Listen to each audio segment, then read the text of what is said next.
કે અક્ષર બ્રહ્મને તે દર્શન કરે અને અક્ષરાતીતને આજ્ઞા પ્રાપ્ત કરે, જેવી આજ્ઞા આપી હોય એ પ્રમાણે એમને વર્તવાનું, એટલી વર્તે.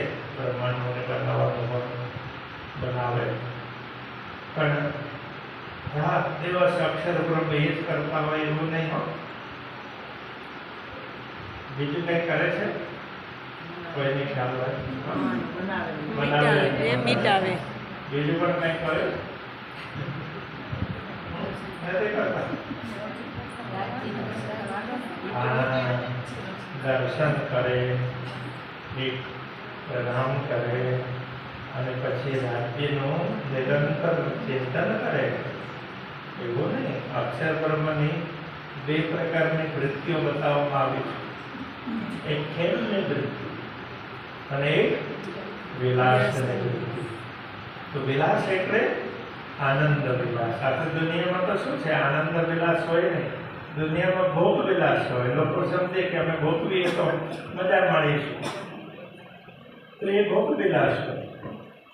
પણ અક્ષર બ્રહ્મ આનંદ વિલાસ છે.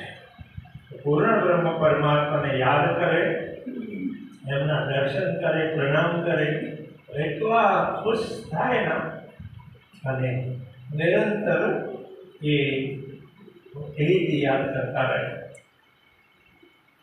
અને બાકી જે એમને ડ્યુટી આપવામાં આવી છે બ્રહ્માંડોને બનાવવાનું, ટકાવવાનું, એ પણ ત્યાં બનાવે અને ટકાવે અને પછી મટાડે. બનાવે અને મટાડી નાખે એવું નથી હોતું. બનાવે, ટકાવે અને મિટાવે.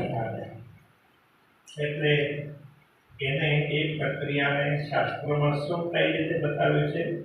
બનાવે એટલે એને સૃષ્ટિ કહ્યું છે, બરાબર.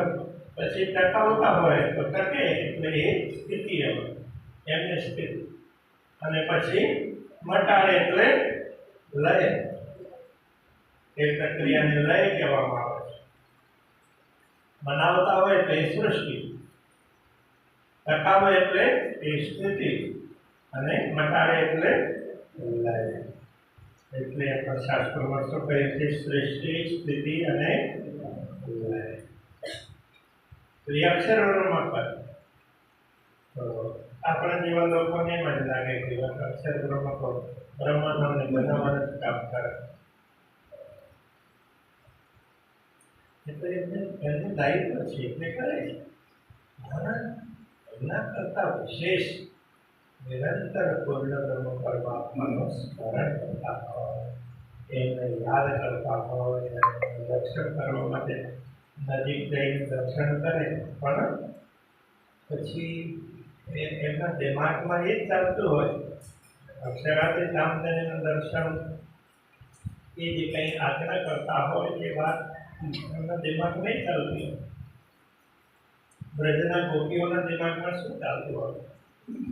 તો કૃષ્ણજી હવે એમની સાથે કંઈ પણ લીલાઓ થઈ હોય એને યાદ કરે, અને બીજું જે કંઈ કામ કરે, માનો દૂધ દોતા હોય, ગાય દોતા હોય, તો એમના દિમાગમાં એ રહે કૃષ્ણજી હમણાં જ આવશે અને સીધા સીધા એમને ધારણ પાઈ દેવાનું, એવું એમના મનમાં આવે. દિમાગમાં એ કર્યા કરે. જો દૂધ ગરમ કરવા જાય તો હમણાં આવશે અને એમને પાઈ દેશે. દહીં જમાવે તો એમના દિમાગમાં એવી કૃષ્ણજી દહીં ખાશે, ખૂબ ખુશ થઈને ખાશે. પછી વલ્લભે અને માખણ તૈયાર થાય તો એમના દિમાગમાં કૃષ્ણજી. એટલે રાત દિવસ ચાલતા કરતા દરેક સમયમાં એમને શ્રી કૃષ્ણજી દેખાતા હોય. તો ગોપીઓ આરામથી બેસતા હતા, કામ પણ કરતા હતા. કામ પણ કરતા, કેમકે જે કંઈ કામ તે સમયમાં તો કોઈ મશીનોને તો ઓછું વાપરતા હતું જ નહીં, ત્યારે હતા જ નહીં મશીનો. એ જે કંઈ કરવાનું હોય ને હાથે બધું હાથે કરતા. એટલે આખો દિવસ સાથે કરતા. પછી ભક્તિ તો ક્યારેય કરતા નહોતા, કઈ બેસીને ધ્યાન કરતા હોય એવું તો કરતા જ નહોતા. પછી એમને ભક્ત કેમ કહેવામાં આવે છે? અંદરનું ચિંતન હતું ને.